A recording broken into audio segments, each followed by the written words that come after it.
o se denomina el pecado original, un tema central en la catequesis tanto de primera comunión como de confirmación.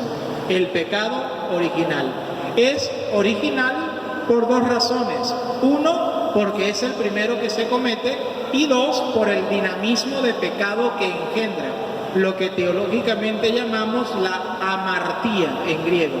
Amartía no es más que el dinamismo de pecado que se genera en la humanidad con el primer pecado cometido, y el sujeto humano no puede detener este dinamismo por sus propias fuerzas. Necesita el auxilio de la gracia, el auxilio de Dios, para poder liberarse de una vez por todas del pecado. Ese es el pecado original. La pregunta que hay que hacernos es: ¿qué es el pecado original? ¿En qué consiste este pecado? Hemos dicho que es un dinamismo que se genera, pero ¿cuál es la causa que origina este pecado? Pero antes de ello, a mí me gusta llamarle la atención a cada uno de ustedes a darse cuenta que antes del capítulo 3 del Génesis existen dos capítulos, el primero y el segundo. Y digo esto aunque suene estúpido, porque hemos hecho en nuestra vida espiritual y en nuestra vida doctrinal demasiado énfasis en el pecado, muchísimo.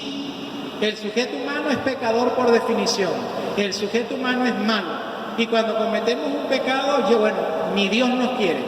A veces nos cuesta levantar nuestra mirada y mirar a Jesús en la hostia consagrada, porque qué pecador soy. O algunos, aquí en México no lo he visto, pero en Venezuela se da la oportunidad de que el que va a comulgar reciba la comunión no en la boca, sino también en la mano. A veces muchos padres: que yo soy tan indigno de recibirlo de ese modo. O sea, nos concebimos como tan asquerosos, tan pecaminosos, que no somos dignos de la presencia de Dios en nuestra vida, precisamente porque hemos hecho énfasis en el pecado. Y nos hemos olvidado de que en Génesis 1 y en Génesis 2 se nos relata que hemos sido creados por Dios, y vio Dios que era bueno. Y no solamente vio nuestra bondad, sino que nos ha creado con sus propias manos. Y dijo Dios: hagamos al hombre. Cosa distinta a toda la creación, que comenzó a decir: hágase, hágase y hágase. Pero cuando llega el sujeto humano, él se dice a sí mismo: hagamos. Se implica de manera más cercana en la creación, diciendo la importancia de lo que va a crear. Y si esto fuera poco, nos ha hecho a su imagen y semejanza. Y si esto fuese poco, ha soplado sobre nosotros su espíritu y nos ha dado vida. Por tanto, es oportuno reconocer que si hay pecado en el sujeto humano y si hay pecado en la historia, esta falla no es de fábrica. No es que nosotros por fábrica ya somos malos. No, el sujeto humano siempre es digno. Lo que sostiene la ética política contemporánea de los derechos humanos, y pare de contar, ya el libro del Génesis lo ha dicho desde sus inicios. El sujeto humano no solo es digno a nivel de nuestra fe, el sujeto humano es sacro también, es santo, es santo. Y hoy es oportuno reconocer que esta santidad creatural, que esta bondad en la cual hemos sido creados, ha sido trastocada por el pecado, pero que no es originario de Dios, sino que es originario del mal uso de nuestra libertad. El mal uso de nuestra libertad. Por tanto, es oportuno continuamente pedirle a Dios la fuerza de su espíritu para poder hacer uso correcto de nuestra libertad y liberarnos de, no olviden el término teológico, liberarnos de la amartía, el dinamismo de pecado que nos lleva por el derrotero del mal. Frente a esto, el pecado original ha sido entendido de dos grandes modos: el modo tradicional y el modo más contemporáneo. El modo tradicional, yo supongo que es lo que enseñan aquí y en todos lados los catequistas, el pecado original es entendido como la desobediencia a una norma. ¿Cuál norma? La que le dio Dios a Adán y a Eva de no comer del fruto prohibido. ¿Cuál era el fruto prohibido? Dígalo claro. Si ustedes leen Génesis 3 y encuentran el término manzana, yo les regalo 10,000 pesos. Si no lo encuentran, ustedes me lo dan a mí. ¿Ok? Allí no dice manzana, ni mango, ni pera, ni melón. Dice fruto prohibido. Culturalmente hemos dicho que es una manzana, pero usted lee allí y no dice manzana, dice fruto prohibido. ¿Ok? Entonces, he visto el pecado original simplemente como la desobediencia a una norma. ¿Cuál es el peligro de esta concepción tradicional? De llegar a ver a Dios como un general que manda órdenes a su pelotón, y aquel soldado raso que no acepta la normativa dada, pues al calabozo, allá castigado al infierno. Y no, pues este no es el Dios en que nosotros creemos. Dios no es iracundo, Dios no es vengativo, Dios no es un general. Nos ha revelado Jesús de manera espléndida que Dios es un Padre amoroso, siempre dispuesto a perdonar. No creemos en un Dios castigador, en un Dios dispuesto a dejarse llevar por su cólera. Relean la primera lectura del día jueves del profeta Oseas, hermosísimo. Dice Oseas, o Dios a través del profeta: y soy así porque soy Dios y no hombre. Soy Dios y no hombre. Como soy Dios y no hombre, no me dejo llevar por la ira. Mi acción siempre es movida por el amor y la misericordia. Si le queda un poco de duda, tomen la hojita domingo, váyanse al párrafo segundo del Salmo de hoy, Salmo 129, donde el salmista dice lo siguiente, cito: si conservas el recuerdo de las culpas, pregunta el salmista, ¿quién habría, Señor, que se salvara? Si Dios lleva cuenta de nuestros pecados, de nuestros delitos, de nuestras culpas, ¿quién se salva?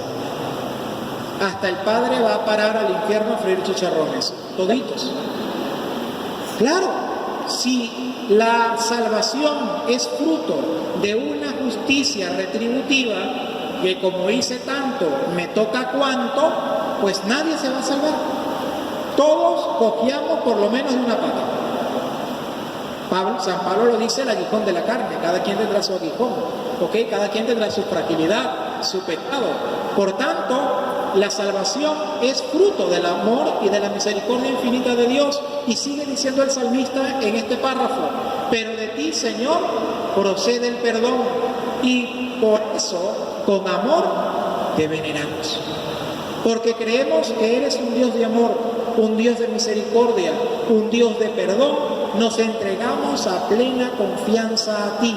Por tanto, no podemos ver el pecado original solo como el quebrantamiento de una norma. Ahora, la teología contemporánea, sobre todo la latinoamericana, sostiene que el pecado original es visto como una triple ruptura del proyecto en el cual hemos sido creados, un proyecto de relación y de comunión. Relación y comunión con Dios, relación y comunión con el otro sujeto humano, y relación y comunión con la creación en general. Entonces, el pecado original es la ruptura de esta armonía. Tremendo esquema para confesarse. Bueno, ¿qué hago yo que rompa mi relación de comunión y de amor con Dios? ¿Qué hago yo que rompe la relación de amor y comunión para con los demás? ¿Y qué hago yo en mi ruptura también de amor y comunión y armonía con la creación en general? La contaminación en la cual existimos no es producto de Dios, es un pecado que llevamos sobre nuestros hombros.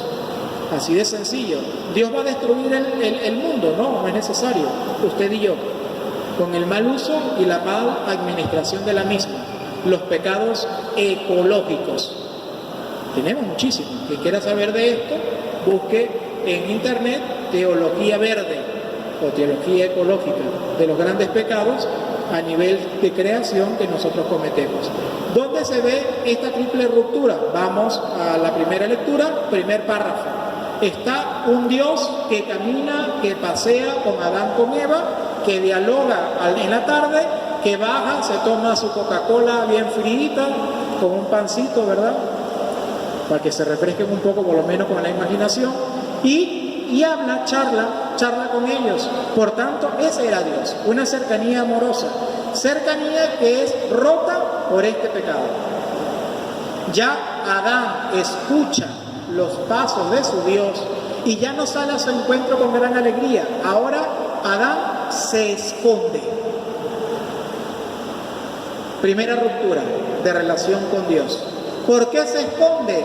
Porque siente vergüenza de sí y porque siente miedo que frente a su vergüenza, frente a su desnudez, no solo física, sino propiamente de su existencia, Dios lo condene. Ya no confía en Dios. Esto es importante. Los esposos. Un esposo no puede tener vergüenza de desnudarse frente a su esposa y viceversa. Un sujeto humano tendrá vergüenza de su desnudez física solo si está en la presencia de un extraño. Solamente uno puede estar cómodo si sabe que la persona que está enfrente pues ni le va a criticar, que le confía, que le cuida, que le ama y para usted de contar. Adán, frente a su desnudez, ahora desconoce a Dios, ya no tiene confianza en Él y por tanto se oculta. Primera ruptura. La segunda ruptura es cuando Dios interpela a Adán y le dice, mira, ¿qué ha pasado? ¿Qué has hecho? ¿Por qué te escondes de mí? ¿Por qué te apartas? Yo me sigo acercando a ti con el mismo amor, con la misma misericordia. Y Adán dice lo que ha hecho, pero desde el inicio de la historia al sujeto humano le cuesta asumir la responsabilidad de sus actos. Por eso, cuando comete un error, el niñito dice que fue su hermanito, aunque sea hijo único, ¿no? Pero fue el hermanito. Nos cuesta muchísimo aceptar la responsabilidad de nuestros actos. Bueno, ahí está. Adán no lo acepta y le echa la culpa a la mujer. Y le dice, esa desconocida, esa que tú creaste, me motivó y yo caí. Como siempre, la mujer es la culpa de todos los males en la historia. ¿Qué vamos a hacer? ¿Verdad? Esa, ¿qué es lo que ha pasado con este hombre Adán, que cuando en el capítulo 2 vio a todos los animales que pasaron frente a él, que le puso nombre, y después que pasaron todo, Adán se echó muy triste, y Dios lo vio triste, y le preguntó, mira Adán, ¿qué te pasa? Le dice Adán, no, Señor, es que estoy triste, con todo lo que he hecho, con todos los nombres y los animales, yo no encuentro a alguien con quien compartir la vida. Y ahí Dios duerme a Adán, le saca una costilla y de la costilla hace a la mujer, a Eva. Cuando Adán se despierta y la mira, se asusta, no mentira, se alegra y dice, esta sí es carne de mi carne y huesos de mis huesos. Es decir, esta sí es igual a mí, esta sí tiene la misma dignidad que yo y es importante para mí. Y dice un gran místico que Dios creó a la mujer de la costilla, no la creó de los pies para ser pisoteada, ni de las manos para ser esclavizada, sino que la sacó del costado, cerca del corazón, para ser amada. ¿Ok? Por eso creó Dios a la mujer. Y este Adán, que se había llenado de gozo al ver a la mujer, ahora la desconoce esa. ¿Qué pasó? Porque ella no es la carne de mi carne y hueso de mis huesos. ¿Por dónde quedó la alegría? Precisamente por la segunda ruptura generada por este pecado. Mirar al otro no como igual y mirarlo como amenaza. Y parece que la culpa de todo la va teniendo Dios, lo que tú creaste y no sé cuál. Y se acerca a Dios e interpela también a la mujer y le dice, mira Eva, ¿qué hiciste? ¿Y qué hace Eva? Lo mismo que hizo Adán, echarle la culpa al otro. Bueno, no, Señor, la serpiente que tú creaste, termina la culpa siendo de Dios, la que tú creaste, y viene la tercera ruptura con la creación. Este es el pecado original, una triple ruptura con Dios, con el otro y con la creación. Pero como creemos en un Dios que es amor, en un Dios que es misericordia, en un Dios que no desiste de su proyecto de amor por cada uno de nosotros, el relato concluye, versículo 15, el último versículo de la primera lectura de hoy, dice lo siguiente, permítame releerlo. Después que le da la sentencia a la serpiente, dice Dios: pondré enemistad entre ti y la mujer, entre tu descendencia y la suya, y su descendencia te aplastará la cabeza, mientras tú tratarás de morder su talón. Este versículo 15 del capítulo 3 del Génesis es lo que se conoce teológicamente como el protoevangelio, es decir, el primer evangelio. Es decir, que frente al pecado de Adán y de Eva, ¿qué hace Dios? ¿Lo castiga? No, le promete la salvación. O sea, yo no voy a desistir de ti, por eso voy a enviar a alguien que nacerá de mujer para salvarles de este dinamismo de pecado que ustedes han cometido. Este protoevangelio, nosotros desde nuestra fe cristiana decimos que la mujer es la Virgen María y el hijo que nace de sus entrañas, ¿quién es? Jesús. Entonces ya de una vez Dios promete el remedio a este mal. No creemos en un Dios que nos condene. Queridos hermanos, quiero dejarle claro en mi paso por esta capilla lo siguiente: Dios nos ama no por lo que hagamos, ni Dios nos dejará de amar por lo que dejemos de hacer. Dios nos ama por quienes somos, sus hijos. Y esto hay que tenerlo claro. Y nos ama con un amor eterno, con un amor fiel. ¿Por qué? Porque es puro amor. Entonces, frente a este amor eterno y fiel de Dios, ¿cómo entender el párrafo cuarto del Evangelio de hoy? El pecado contra el Espíritu Santo. Si Dios nos ama siempre, si Dios nos perdona siempre, ¿qué entender con el único pecado que Dios nos perdona? A ver, Padre, dígamelo claro. Si perdona todo, ¿cómo se puede salir algo de ese todo? Si hay una excepción a la norma rueda por tierra. Este es un principio lógico. O es todo o es nada. Entonces, hay que entender con los 3 primeros párrafos del Evangelio, donde el pecado al Espíritu Santo no es más que el no reconocer el poder de Dios y no abrirse a Él. Es eso lo que han hecho los escribas. No reconocen el poder del Espíritu de Dios que actúa en Jesús y dicen que es Satanás. Ese es el pecado contra el Espíritu. Por tanto, ¿cuál es el único pecado que Dios no perdona? Aquel el que usted no desea que se le perdone. Ese es el único. ¿Por qué? No por Dios. Dios está siempre dispuesto a perdonar, pero no lo hará sin ti. Dios no es como el ladrón que entra por la gatera o por la ventana o por la chimenea.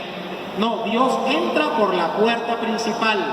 Pero la puerta principal de tu vida solamente tiene una manilla y esa está al interno. Necesitas abrirle a Dios para que Dios entre en tu vida y con su amor te vaya purificando, te vaya fortaleciendo. No te cierres jamás, querido hermano, a la acción transformante del Espíritu de Dios. Es un Dios Padre amoroso y misericordioso que no lleva cuenta de nuestros delitos. Párrafo segundo del Salmo de hoy. No lleva cuenta. Un papá no lleva una factura por allí, una nota de cuántas veces sus hijos le han fallado. No. Un papá jamás hará eso. Y si lo hace, pues no es papá, no es mamá. Un papá siempre está dispuesto a perdonar. Se le olvida el mal que puede hacer su hijo. ¿Y por qué se le olvida? Porque es su hijo. ¿Quieren otro ejemplo palpable? Aquella abuelita que tiene un hijo, que más un dolor de cabeza, que anda en malos pasos y la pobre abuelita toda la noche se trasnocha esperando al hijo que no vuelve y que no vuelve. Y sus hermanos le dicen: mira, mamá, acuéstate, que ese hijo malagradecido ojalá se lo lleve la polizán, ¿verdad? Y lo desaparezca por allá y no sé cuánto. Y la abuelita podrá llorar y pedirá una taza de té bien cargada, pero no se va a dormir. ¿Por qué? ¿Porque es masoquista la abuela? No, porque ama a su hijo. y porque sabe que este hijo necesita más cuidado que el otro. No es porque le ame más que el otro, no, es porque sabe que está en peligro y cuida su vida. De igual manera hace Dios para con nosotros. Por eso Jesús habla de Dios Padre como el buen pastor que sale a buscar sus ovejas. No importa dónde estén, maltrechas, no importa, la cura, la monta sobre sus hombros y la lleva al redil. Este es el Dios en quien nosotros creemos, un Dios que es amor, que es misericordia infinita y que no lleva cuenta de nuestros pecados. Y por último, el párrafo último del Evangelio de hoy. Frente a la locura que le ha dado Jesús, ya no le sube el agua al tinaco al pobre, así comenzó el Evangelio. ¿Por qué? Porque se desvive en el servicio fraterno, van a buscarle sus familiares y le dicen: mira, Señor, afuera te están buscando, está María y te viene a dar una buena paliza. Mentira, te están buscando por allá. Y frente a esto Jesús mira a todos los que le estaban escuchando como ustedes, a mí, y mirándole a los ojos le dice lo siguiente: ¿quiénes son mi madre y quiénes son mis hermanos? Y de una vez se responde: aquellos que escuchan la palabra de Dios y la ponen en práctica, esos son mi madre, mi hermana y mi hermano. Por tanto, ya no basta a nivel judío, a nivel de sangre, para pertenecer a la familia de Jesús. Ya no basta el vínculo de pueblo judío para pertenecer a la familia de Jesús. Ya no basta la circuncisión judía para pertenecer a la familia de los hijos de Dios. Ya no basta a nivel cristiano católico recibir el sacramento del bautismo. Ya no bastan los 7 sacramentos. Necesario es escuchar la palabra de Dios y ponerla en práctica. Ya yo puedo venir a misa, ya yo puedo rezar y darme los golpes de pecho que ustedes quieran, hasta cura puedo ser si quieren, pero si no escucho la palabra de Dios con agrado y lucho con la fuerza del Espíritu para hacer la vida en mi vida, no soy parte de la familia, de los hijos e hijas de Dios. Por tanto, pidámosle a nuestra Madre, la Virgen María, ella, según el Evangelio de Lucas, que supo escuchar la voz de Dios, que supo meditarla en lo profundo de su corazón y colocarla a la práctica en el servicio fraterno, nos ayude a nosotros de igual manera a entrar a la gran familia de los hijos e hijas de Dios. Que ella nos bendiga y acompañe siempre. Amén.